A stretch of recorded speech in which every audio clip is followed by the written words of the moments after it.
buru-buru kita konfirmasi dulu. Bapak, apa benar Bawaslu Daerah Istimewa Yogyakarta sudah siap nanti dalam mengawal pelaksanaan pemilihan Bupati, Wakil Bupati, Wali Kota, dan Wakil Wali Kota Daerah Istimewa Yogyakarta? Tentu kita siap. Waduh, mantap ya. Karena bagaimanapun kan sebagai lembaga pengawas harus serba siap Oke. untuk menghadapi situasi apapun. Oke, siapnya berapa persen nih Pak nih kalau misalkan dengan euforia seperti ini? Tentu sesuai tahapan 100%. 100%. Optimis 100%. Wow, harus tetap optimis dan tetap semangat ya Pak ya. Nah, Bawaslu di Daerah Istimewa Yogyakarta tentunya ini baru saja kita menyelesaikan kemarin euforia tentang pemilu presiden dan lain sebagainya. Kemudian ini sudah mau mulai lagi nih Pak nih ya. Iya, belum habis capeknya udah sudah mulai bekan lagi, belum kira-kira. Biasanya kalau orang Jogja kan urung mau jalan bekan nih wis mulai lagi, tarik nafas lagi gitu ya. Sudah akan memulai lagi kita akan ada pilkada serentak juga. Wali kota, wakil wali kota, bupati dan wakil bupati. Nah ini pastinya juga diperlukan tadi katanya, wah ini sudah mulai lagi gitu ya. Nah kesiapan yang dilakukan apa saja sih Pak kira-kira untuk Bawaslu Daerah Istimewa Yogyakarta?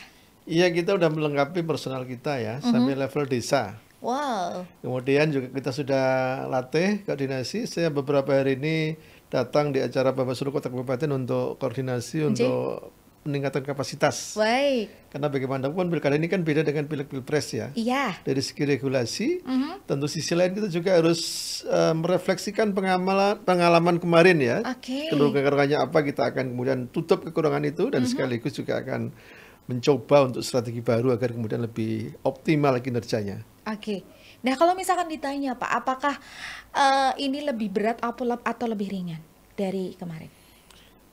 Oke, kalau dari segi beban kerjanya mungkin lebih ringan. Lebih ya. ringan. Tapi intervensi tarikan politiknya lebih kuat.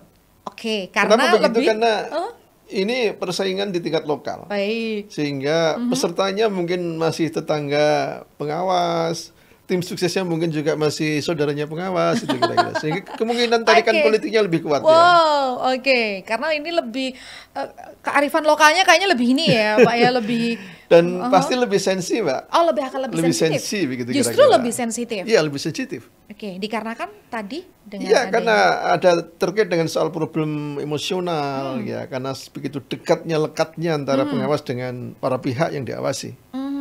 oke. Kalau yang diawasi mungkin orang lain gitu kan kita tutup mata ya. Tapi terkadang yang diawasi harus paklinya sendiri misalnya. Oke. Budinya sendiri. Budinya sendiri. Oke. Nah, berarti justru malah akan lebih sensitif ya. Lebih sensitif ya. Nah, Pak, kalau misalkan di daerah istimewa Yogyakarta kan namanya kita di daerah istimewa, ini memang tidak ada pemilihan gubernur. Apakah ini juga menjadi keberuntungan atau malah justru seperti apa sih kalau untuk Bawaslu sendiri? Ya, apapun pasti masing-masing provinsi punya tantangan sendiri ya. Tantangan tersendiri. Meskipun nggak ada pilgub, tapi kita harus mengawal, memastikan Bawaslu, Kota Kabupaten, Panwascam, PKD itu bekerja dengan benar. Karena kita ini lembaga hierarkis. Baik. Kita harus bisa menjadi lembaga yang menjadi perantara antara kabupaten dengan RI ya. Ada hal-hal yang kemudian posisi di tengah ini harus menjadi menjembatani ya, kaitan kebijakan di tingkat RI atau kemudian kebutuhan untuk koordinasi antara kabupaten dengan RI.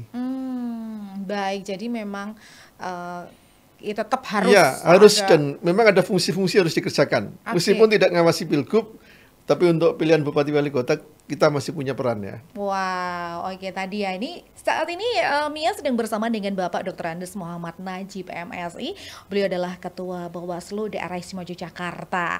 Nah, tadi baru saja kita dengarkan juga wah ini harus tetap sinergi juga tadi dengan elemen-elemen yang lain juga ya. Nah, peran dari Bawaslu sendiri nih Pak yang dilakukan untuk pilkada ini apa saja sih yang begitu nyata begitu? Yang nyata tentu ada dua layer ya. Yang pertama layer yang terkait dengan soal pengawasan. Baik. Itu untuk apa? Untuk mencegah terjadinya pelanggaran, itu yang pertama. Jadi kita ngawasi itu akan tahu potensi pelanggaran. Ini potensi orang pelanggar. Wajib kita untuk mencegah agar pilkadanya bisa diselamatkan. Oke. Yang kedua tentu kita harus menutup kesempatan orang melanggar. Dengan mengawasi itu akan membuat kesempatan melanggar tertutup.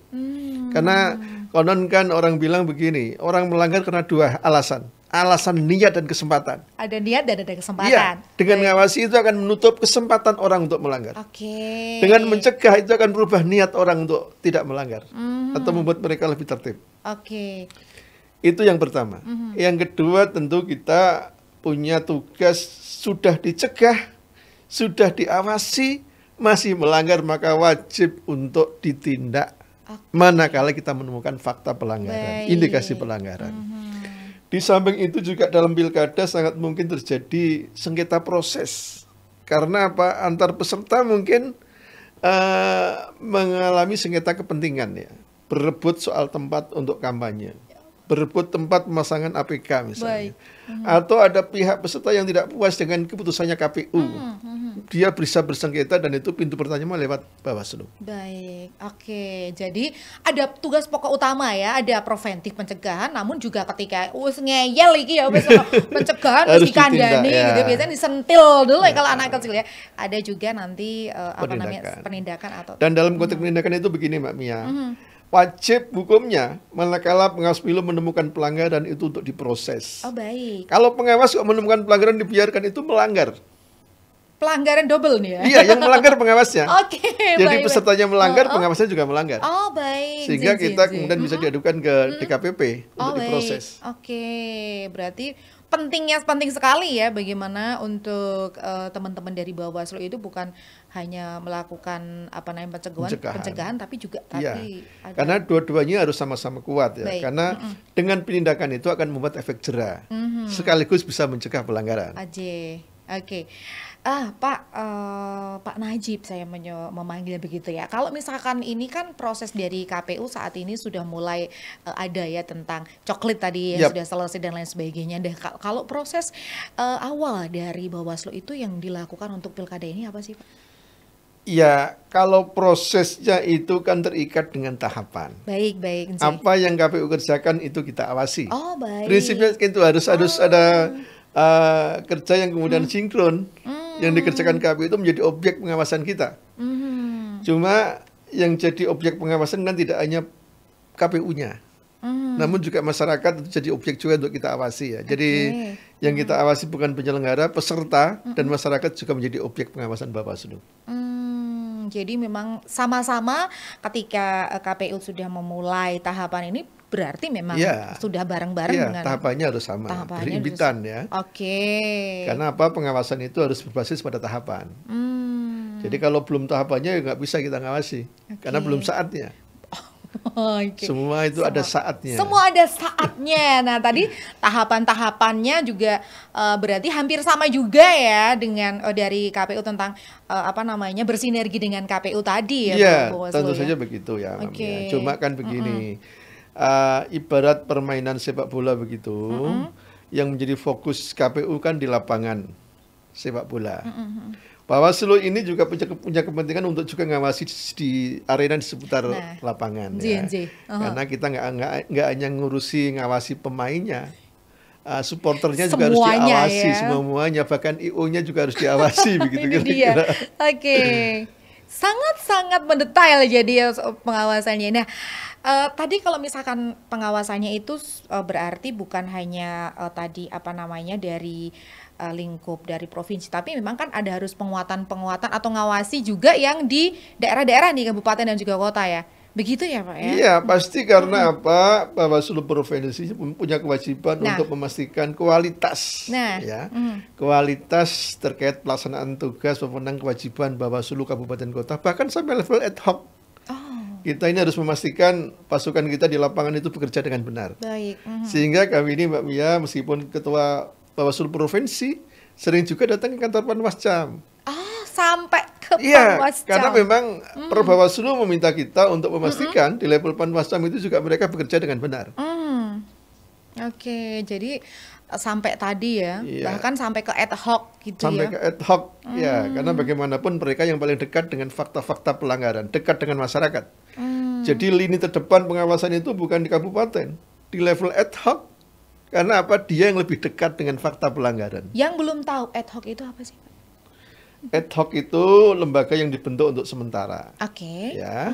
Kita kan ada dua macam lembaga. Lembaga permanen itu sampai level kabupaten kota. Dari RI sampai kabupaten kota itu Baik. ada terus-menerus. Tapi kalau ad hoc ini dibentuk menjelang pemilu atau pilkada, Oke. nanti dibubarkan setelah pilkada selesai Oh, jadi atau pemilu selesai. seperti halnya kemarin saat pemilihan serentak untuk Iya. presiden. Oke. Sehingga kemarin pasca pileg pilpres itu kemudian kita berhentikan. Lebih awal adalah PKD kita berhentikan. Setelah itu kemudian Panwascam ya. Meskipun Panwascam ini kemudian kita evaluasi tepatnya, bukan Oke. kita bubarkan ya. Baik. Karena tahapannya berimpitan antara pileg pilpres dengan tahapan pilkada. Sehingga cukup kita mengevaluasi terhadap existing untuk Panwascam pileg pilpres. Bagi yang memang kinerjanya bagus kita pertahankan, tapi kalau kemudian memang dari evaluasi kemudian harus diganti, kita ganti yang baru. Untuk rekrutmen dari Panwascam, ad hoc itu seperti apa sih, Pak?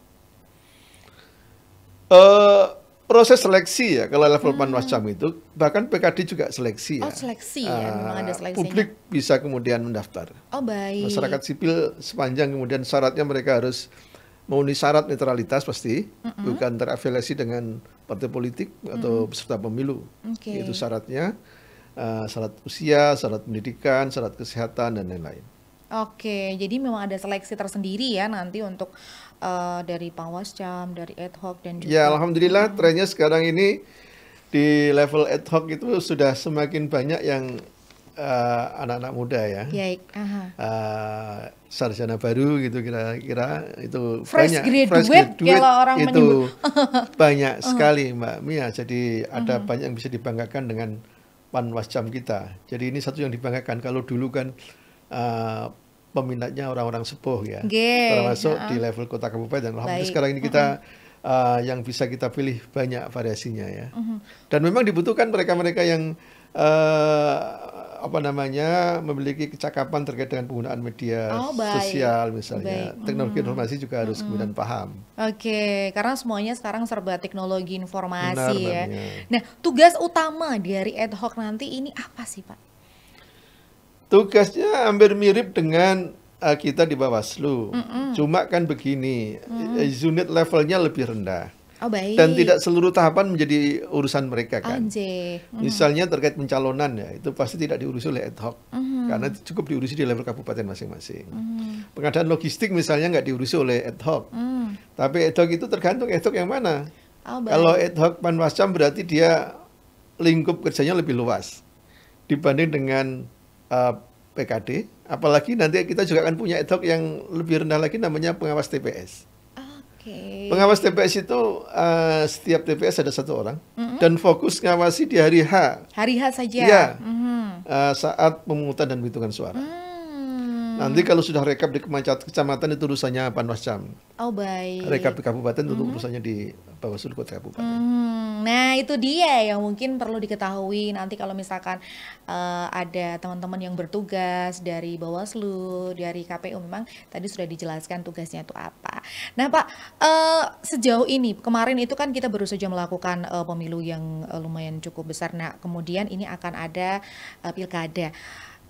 Kalau untuk daerah istimewa Yogyakarta sendiri seperti apa sih kemarin tentang adanya pelanggaran atau apa, seperti apa ini, Pak?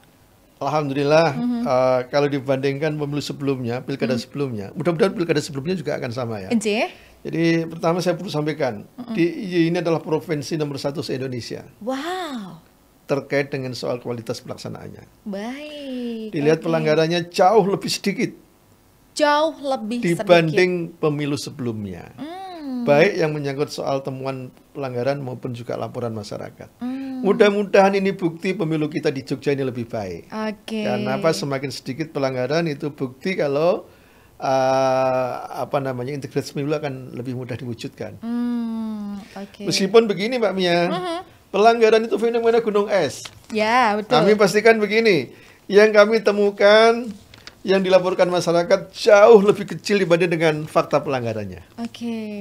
Karena itu kita mengajak masyarakat untuk apa?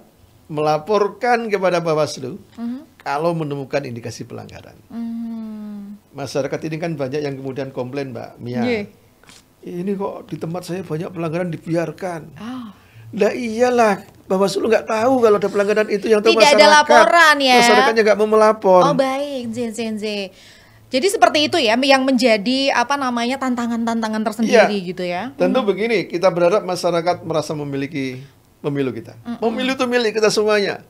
Masyarakat tidak bisa menggantungkan urusan pengawasan hanya pada Bawaslu. Tapi masyarakat harus ikut mengawasi. Karena apa? Negara, undang-undang memberikan porsi terbatas pada kami. Dengan jumlah pasukan yang sangat sedikit. Keterbatasan personil nih ya. Oke, nggak Kami bisa bayangkan lah, satu iya. desa satu orang itu bisa ngapain? Kalau satu desa itu ada 100 pelanggaran, kita hanya punya satu orang yang ngawasi, dapat satu itu beruntung. Oke. Kenapa begitu? Karena ketika pengawas hadir itu harus bisa mencegah terjadinya pelanggaran. Oh baik. Konsekuensinya fakta pelanggarannya nggak ditemukan. Karena hadirnya pengawas bisa mencegah. Oh baik. Tapi di tempat lain fakta pelanggaran terjadi karena nggak ada pengawas di situ. Masyarakat ada tapi masyarakat banyak yang kemudian abe kan? Enggan. Banyak masyarakat yang kemudian tidak peduli. Yang terjadi ya pelanggaran terjadi begitu saja. Kami terkadang itu iri Mbak Mia. Gimana, Pak? Iri dengan soal Kamtibmas. J. Masyarakat itu peduli keamanan lingkungan masing-masing kan. Dia mau ronda, dia sangat menjaga rumahnya, dibuat pagar tinggi-tinggi, pintunya dikunci. Demi apa? Demi keamanan, ketertiban. Oke. Tapi untuk urusan pemilu, mereka belum merasa memiliki, sehingga tidak serta-merta bersedia ikut mengawal, bahkan mereka menjadi bagian yang melanggar. Iya kan? Oke. Tidak menjadi bagian yang kemudian ikut tertib. Malah oke. Karena bicara soal penegakan hukum itu kan juga ada yang terkait dengan dari dimensi yang disebut dengan budaya hukum. Jadi kalau kita ingin pemilunya tertib, ya masyarakatnya harus tertib. Harus tertib dulu ya. Harus taat aturan, tidak justru malah melanggar. Dan ikut. Nah itu dia tuh. Jadi ada sinergi dan juga dari masyarakat dan juga teman-teman tadi dari pengawas yang paling bawah nanti untuk bagaimana masyarakat tuh mulai sekarang lebih aware, lebih peduli gitu ya. Benar. Dengan apa yang terjadi. Jangan sampai nanti kalau misalkan ada sesuatu baru nyalah ke lah, kok nggak ditindak lah, kan nggak tahu gitulah ya. Seperti itu ya. Gimana kita tahu kalau tidak ada laporan. Nah kalau tadi Pak Najib sudah menyebutkan bagaimana kita harus bersinergi. Nah, sebagai masyarakat yang misalkan nanti nih, semoga aja sih tidak mengetahui adanya pelanggaran. Hal pertama yang harus dilakukan, saya mau melapor nih. Seperti apa sih? Apakah harus ada hal-hal yang misalkan kayak bukti-bukti dan lain sebagainya, atau seperti apa sih caranya? Iya, memang ada 2 level Mbak ya. Okay. Kalau laporan itu memang agak berat bagi masyarakat kebanyakan ya. Karena memang harus ada buktinya, ada saksinya, kemudian tahu siapa pelakunya. Baik, oke. Kemudian juga bersedia nanti diundang diklarifikasi, bersedia melaporkan ke kantor Bawaslu ya. Ada syarat formil material ya, dibatasi waktunya maksimal 7 hari untuk melaporkan dari kejadian yang dia temukan, dan rata-rata masyarakat kan keberatan karena apa? Terkait perlindungan. Nah, kalau melapor itu kira-kira Bawaslu bisa melindungi nggak keamanan yang melaporkan misalnya. Oke, baik. Itu yang tidak mudah karena kami juga tidak bisa melindungi diri sendiri apalagi melindungi orang lain. Gitu. Nah, itu dia. Jadi memang itu ya. Iya, tapi begini, masyarakat bisa mengambil level yang lebih rendah. Ada lagi. Ada lagi pilihan lebih rendah, yaitu yang disebut dengan menyampaikan informasi awal pelanggaran. Tidak harus jadi pelapor, tapi jadi informan sajalah. Itu lebih tidak berisiko. Cukup sampaikan Anda tahu apa kejadiannya di mana, di foto, di video, kirim ke kami, nanti kita kirim pengawas untuk mendekati lokasi. Ini yang paling simpel nih. Paling simpel, sama sekali nggak berisiko. Jadi takutnya nanti kan, wah aku nggak dipanggil, aku disidik, kayak kan seperti dan itu pasti ya. Nanti akan dipertemukan dengan terlapor kan. Nah, kan berarti kok ya sing lapor dia pas dadi nesonan karo tanggane kan gitu ya. Jadi baik. Makanya akan kalau mau masyarakat lebih mau nyaman ya jadi memberikan informasi awal aja. Nah, jadi intel gitu ya. Itu nanti nggak ketahuan siapa yang nyampaikan informasi itu karena tidak akan ketahuan karena itu akan diproses oleh Bawaslu, nanti jadi temuannya Bawaslu. Nah, ini Lebih dia. ringan itu. Lebih ringan. Hal yang paling simpel nih sudah Iya. disampaikan sama Pak Najib tadi. Jadi jangan takut ketika kita melihat Iya. sesuatu tadi untuk pelanggaran, karena kita bisa menjadi informan. Nggak harus macak pakai jaket kulit dan kacamata hitam juga, nggak kayak gitu. Iya. Dan itu begini Mbak Mia ya. Oke. Alhamdulillah banyak hal kemudian itu bisa mencegah pelanggaran memang. Kita terima kasih pada masyarakat Jogja yang sudah menyampaikan informasi awal terkait dengan misalnya potensi politik uang ya. Oh, Jin. Ini kok ada indikasi orang ngumpulin logistik menjelang pemilihan. Ini pasti mau dibagi untuk politik uang. Oke. Disampaikanlah kepada pengawas. Nanti pengawas akan merapat kalau kasih itu. Sehingga dengan begitu maka setidaknya hadirnya pengawas itu bisa, yang saya katakan di awal tadi, bisa mencegah, bisa menutup kesempatan orang untuk melanggar.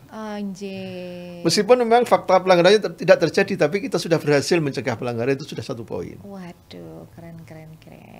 Sehingga tentu meskipun kerja-kerja menyampaikan informasi itu tidak berisiko, levelnya, derajatnya lebih rendah itu Mbak Mia dibanding melaporkan, tapi manfaatnya juga besar. Manfaatnya sangat besar ya.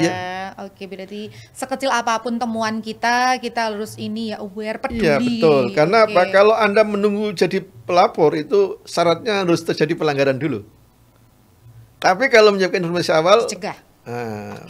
Pelanggarannya bisa belum terjadi. Sehingga itu lebih preventif, lebih bisa mengamankan, menyelamatkan pemilu kita. Mantap.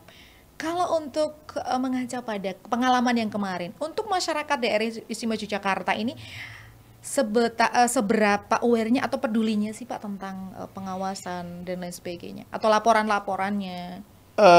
Kalau lihat dari sisi itu memang relatif agak menurun Mbak Mia ya. Jadi saya ini jadi ketua Bawaslu kan dulu di pemilu tahun 2014 sama yang pemilu 2024. Dulu meskipun dengan yang namanya SMS Gateway ya, karena teknologinya masih di level waktu itu ya. Itu kami dapat laporan dalam jumlah yang cukup banyak. Baik. Sekarang ini dengan teknologi yang lebih maju tidak sebanyak dulu. Meskipun memang kalau dulu tersentral di provinsi ya. Saya menduga sekarang rendah karena mungkin barangkali ya, ini juga masih dugaan saya, masyarakat melapornya tidak harus ke provinsi, tapi bisa yang ke lebih dekat, misalnya ke kabupaten kota atau kecamatan. Barangkali begitu ya. Sehingga laporan yang langsung ke provinsi terhitung tidak begitu banyak. Tidak begitu banyak, ini tergantung perspektifnya. Bagi yang optimistik, mudah-mudahan karena indikasi pelanggarannya semakin berkurang. Tapi yang pesimistik, mungkin semakin banyak masyarakat yang kemudian tidak peduli. Itu yang kita tahu. Jadi ada dua hal nanti, apakah justru memang karena benar-benar tidak ada pelanggaran, atau mungkin yang luweh lah. Nah itu dia. Tapi semoga enggak ya. Semoga enggak ya. Karena dia ini kan terbaik nomor 1, masa ya begitu ya. Kita harapannya masih tidak begitu. Kalau saya sih ya harus positif aja berpikirnya, begitu kira-kira optimistik, gitu kira itu. Mudah-mudahan doa kita ya. Amin. Termasuk nanti konteks pemilihan serentak nanti juga DIY mudah-mudahan yang nomor 1 se-Indonesia. Tentu butuh dukungan masyarakat ini. Kita nggak bisa menggantungkan hanya pada Bawaslu dan Panwaslu untuk soal tugas-tugas pengawasan ini. Pak Najib, harapan atau apa sih yang ingin disampaikan kepada masyarakat daerah Istimewa Yogyakarta terkait dengan akan adanya pemilu pilkada yang November nanti akan berlangsung di Jogja? Kasih, tentu diharapkan masyarakat menjadi bagian dari pemilik pilkada itu. Partisipasi sangat diharapkan. Tentu partisipasi yang sportif, partisipasi yang taat pada regulasi. Ya. Itu yang kita harapkan. Persoalan ada dinamika ya pasti jalan. Namanya juga kompetisi begitu kira-kira ya. Tapi sepanjang dalam koridor hukum yang diperbolehkan pasti itu tidak masalah. Yang kedua tentu yang tidak kalah pentingnya adalah tidak harus hanya siap menang tapi siap kalah juga. Jadi dalam kompetisi itu menang biasa, kalah juga biasa. Karena nggak mungkin semuanya menang, nggak semuanya kalah kan. Yang penting adalah kalah menangnya dengan cara terhormat, dengan cara fair. Mungkin yang kalah adalah karena kemenangan yang tertunda. Yes. Siapa tahu satu saat nanti maju lagi dan terpilih di momentum yang tepat. Amin. Oke, jadi yang pasti adanya sinergi dari siapapun dari masyarakat terutama untuk nanti mensukseskan Pilkada 2024. Tentu saja begitu. Gitu ya Pak Najib ya? Yap. Oke. Wah, demikian tadi kita sudah bersama dengan beliau Bapak Ketua Bawaslu Daerah Istimewa Yogyakarta, Bapak Dr. Andes Muhammad Najib MSI. Matur nuwun Bapak untuk Sami-sami Mbak obrolannya. Mia. Sama-sama. Mia Arimbi. Iya, terima kasih. Demikian kebersamaan kita di kesempatan kali ini. Jangan buru-buru, kita konfirmasi dulu.